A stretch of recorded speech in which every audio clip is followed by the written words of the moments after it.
Welcome, Max Rheiner. It's such a pleasure to host this talk with you at 2,112 meters above the sky, above the sea level. It's a pretty unique feeling, no? Yeah, it's definitely a great place, and it's nice to be here. It's a real Swiss experience. This is the first time that the machine and the experience is that high, and the scenery is, of course, very well received. That's great. So tell us more about your masterpiece, Birdly. What was your inspiration? How did you start? What's the story behind? The Birdly started actually at the Art University because I teach there, and Birdly I initiated as a research project to find and to explore the borders of virtual reality. I was interested, how can I bring the whole body into this kind of experience? And since flying is an old dream of myself, but also of whole humanity, I thought it's a great way to explore or to show actually how strong VR can be if you combine this. And flying, as I mentioned before, it's an old dream of humankind. So to fly as a bird, not to fly like a helicopter, not to fly like a rocket or a plane. So to really fly as a bird, and that's the power of VR, because you can change your body in VR, you can be in a total different scenery, and that's why we started with this goal. And and actually from the research project, it spinned off into a spin-off company, and since there we produce this kind of experience, the simulator and the software experiences and all that. Great. You were mentioning, so this experience is giving the feeling of being out of your body. Yeah. And you have chosen bird. Why a bird? Why you didn't choose something out of nature? The topic was, as I mentioned before, flying. And so flying is definitely the first thing people think when they think about flying. Of course, I could also simulate a bat or maybe something else, but a bird is really a very prominent picture in the heads of the people.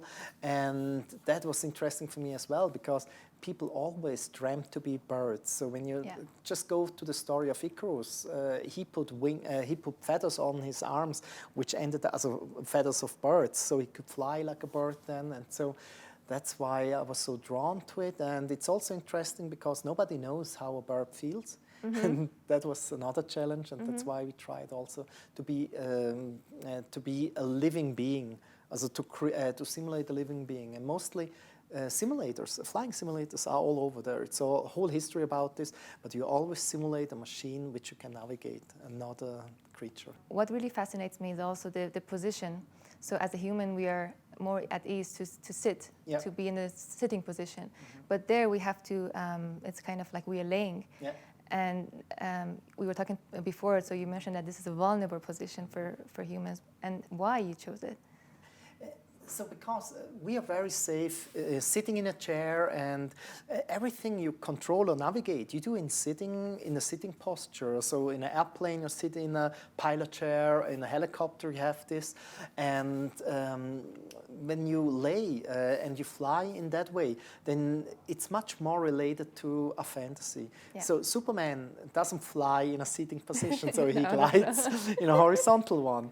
And so all our histories and our ideas and the dreams when you fly are actually horizontal. And when I started to create Birdly, then I thought, how can I simulate actually a living being like a bird? Because nobody has a chance to look into the minds, how it really feels. Yeah, yeah. And so I started to study dreams. And people were dreaming about flying all the generations. Yeah. And when I looked into literature and I asked all people around, most of them actually fly in a horizontal position. There are some which are in a vertical position, but somehow the funny thing is when you think about humans or creatures which fly in a vertical position, then it's mostly ghosts. You know, in the stories. It's weird that ghosts float like this, and birds and living creatures are in a horizontal position. Very and so the majority of the dreams is actually flying in a horizontal way, because birds do this as well. So we choose this, and we found out really quickly that this takes away the barriers which you have normally. So it makes you vulnerable as well, but vulnerability gives you also the chance to experience something new, to let it in. And so we stick with this, and just the feeling is really different there. I'm sure, as I know you, and you're such a creative and innovative person, you should have, and you might have new projects coming up. Would you like to elaborate on those? So Birdly for me was always the big topic, the looming topic behind Birdly was travel with your mind. But in my previous art project, I was very drawn to tele-immersive setups. So which means the same mechanism like in virtual reality. You leave your body, you enter into another body, and in the tele-immersion, you do more or less the same. You are maybe in the body of a robot, in a remote-controlled robot. And that's definitely something I want to try, and we are working towards with Birdly as well. Right. So that you can travel with your mind, which is extended then maybe through the network, through the internet, and perceive a real flying experience, maybe connected with a drone.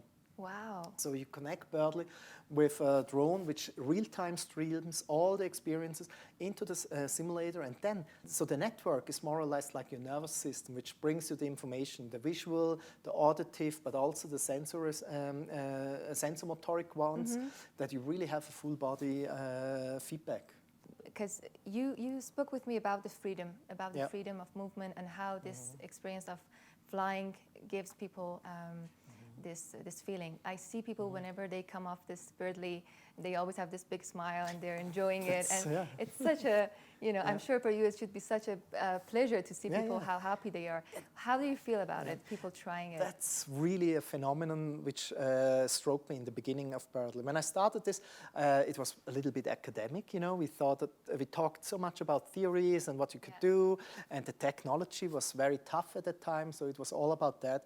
And when I had the first test runs, it was so interesting at the art university. Professors came, they tried it. In the beginning, they all theorized, and it was very a theoretical discussion. And when they were on the Birdly, they stopped talking about theory. They wanted to smoke a cigarette and talk about their feelings. It was very empirical, and that was really the thing which was very interesting, because it took you really away from the cognitive part. Like I mentioned it before with the dreams, it takes you really in another kind of dream world, and that's definitely something we'd like to focus now as well with this new way. So I think to the topic we started as well because of freedom and why there is such a strong notion to freedom and flying. And for me, when I was an art student, I started I did a little research, a project where I studied freedom of movement and female liberation movements. And this was quite interesting because in Switzerland we had once a party, we call it Autopartei, which means like car party or freedom party. And I was always very shocked as a kid to think, why do they combine cars with freedom? What's the relationship? And in my study, I found also out that in the early times, in 9th centuries, late 9th centuries, when the bicycle came up, female activists used bicycles also to liberate themselves, because the freedom of movement was also the freedom actually to choose. And for me, this was very odd at that time that this is so close together. But in another way, when I think with Birdly, and you mention it, the people really have a smile when they come down. And this struck me always. Maybe I'm a little bit odd in that, but it was very fascinating for me. Why does freedom makes you so happy? No, this sounds actually weird in the context. Freedom makes you happy, but how can the movement generate such happiness? And maybe it's also some very deep instinct of humankind, because when you get hunted down as prey through predators, maybe the way to escape or the way to move in all directions gives you really the certainty that you are not being catched or hunted. I don't know, but the freedom to move in each direction really induces some kind of happiness for us. Yeah, for sure. And I wanted to know how we can, what is the next step, how VR and this kind of simulators, this kind of experiences can help us to take a better action towards the accessibility for having inclusive of all people. Yeah, and so since Birdly, the next step or the next direction for Birdly, I was also quite interested in this, I call it this teleimmersion, or travel actually with your mind to other locations and travel in a way which you maybe not can. And so Birdly enabled now for you in a simulation, you can fly, which is not normal for a normal human. But to travel then, let's say through a telepresence setup where you can be at the other place and experience it in real time, to fly there through a drone could also enable people which cannot travel there, which have not the finances, but also maybe if they have ecological doubts, just to travel, use an airplane and all this. And there are so many downside or negative aspects of mass tourism, and people which are not even, which are maybe handicapped or don't have the finances. For them, this could be really enabling, because it's not just for an elitist group which can do it, or if you have the time, because time is also quite a challenge for most people to have it at ease. For them, it really can open up new ways to explore, different kind of countries or different kind of travels, in a sense. Interesting, yeah. And then your new project, will we hear more about it? Some sneak peek coming up? I already brought it in. Maybe. So the new project is also based actually on Birdly. So we call it Birdscape. It's like landscape, but the Birdscape, the land of Birdly in a sense. And it's still all about flying, because for me, the full body experience is really the key. But with Birdly, before we only did virtual setups, so you could fly in the past, in the future, in different kinds of locations, and you could also fly over cities. But now, with this Birdscape, we really try to also change the way how you travel, or how do you have a touristic experience? Because what we would like is actually to use the method of Birdly, but in combination with a drone, which really flies at the tourist at the other side, that you can use the drone with an internet connection actually, or with a network connection in that sense, in real time. At the same time, maybe you could fly in South Africa. And in an instant. So that's what I mean with travel with your mind. So your senses get extended through the internet. So it's like they bring you the sensoric information. Is this what they call fantasy physics? No. The fantasy physics was a part of my... I created this term, I think. Maybe there's someone else. Mostly you simulate reality. You simulate physics with algorithms in that sense, which reflect actually reality. And but we found out actually that it doesn't feel sometimes that great when you really fly with rules from physics and aeronautics. It just feels maybe not good, or maybe you just have to train that long. And the interesting thing was actually when we started to build in the physics in a way how you fantasize, it would be right, it felt much better, and people thought it's more real. Wow. That's why we call it fantasy physics. Right. It's like the imagination, how it should feel, gratifies you even more than the reality of it. But it's a little bit sad maybe, but it feels better. And I always bring up the example of Star Wars. When you see Star Wars, when you see the spaceship flying around, each kid really feels, how this flight must be and how they make loopings and turns and all that. But it's totally ridiculous. That's not how you fly in space. That's against all physics, against all possibility, but it feels just better. Maybe it comes out because the Second World War and those kind of movies and films really made such an imprint in the fantasy of all people, how you fly and how you move. But that's where we are in the sense, and it feels great, and people really thought at the end this is real. More real. And that brought us up that we call it fantasy physics, because the fantasy feels more real than the reality in that sense. That's right. But we are touching a topic which is it's been always heavenly for a human being to fly. Yeah. And you're now providing it to people to experience it. So would you like to share anything more about this experience? Yeah. It's just in the beginning, we were just drawn to the dream of flying, because, and we ask ourselves, why is this notion so much in the common society?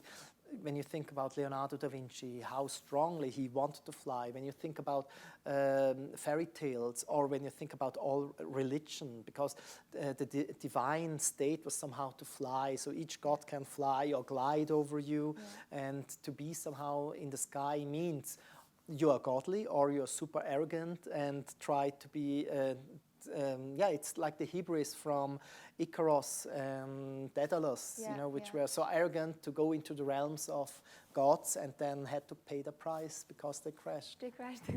Well. And we don't need to pay the price for that, no, here. Not at all. It's just virtual in that sense. So our audience are asking about how would you avoid motion sickness if we are using drone for your new project? Yeah, and so definitely you don't fly with a drone around like the common drones fly. Also not like a dragonfly which moves in all directions, and so you still have to fly in a way which is more natural, like a bird or something like this. But it's also quite important that the feedback and the visuals are very coordinated. I mean, we gathered a lot of experiences from the virtual way how we did it, and so it's important that what you see is what you feel. So this the motion feedback system of the simulator actually helps you very well against the motion sickness, because what you see is accentuated. The worst thing is if you have acceleration, deacceleration, or inclination movements in a simulator when the visuals are not fitting to it. Because you also drive in a car and you don't, mostly when you drive you don't get sick. When you're in the back seat, But if you would drive in a simulation a car and you don't feel all the movements, then it's really odd. That's actually when your body says, oh, something is weird, maybe you have better to puke it out because you're poisoned maybe. And so that's the art behind it, that you really mix them in a way together that it fits. But definitely there are limits to our body. And that's why I said in the beginning, we shouldn't fly around like dragonflies. That's maybe not the way we feel comfortable. And I think that might has to do with the flat image as well. If you look, like if you stare at the flat image for too long, that might also give you some, kind of weird I think feeling. also it's you greatly profit also for the big field of view, because you're not looking through just a keyhole. You see the whole thing, and also the freedom of movement gives you also the feedback that you think it's more real. Because when you just have a screen, then it's a little bit narrowing. I would like to really thank you from the deeps of my heart, because it's been such a pleasure. And talking with you, it's always nice. I always learn many, many new things. So I hope to see you again soon and hear about your new projects. And so maybe next year in Crans-Montana? Yes, let's try it there. Again, the new stuff. Thank you so much.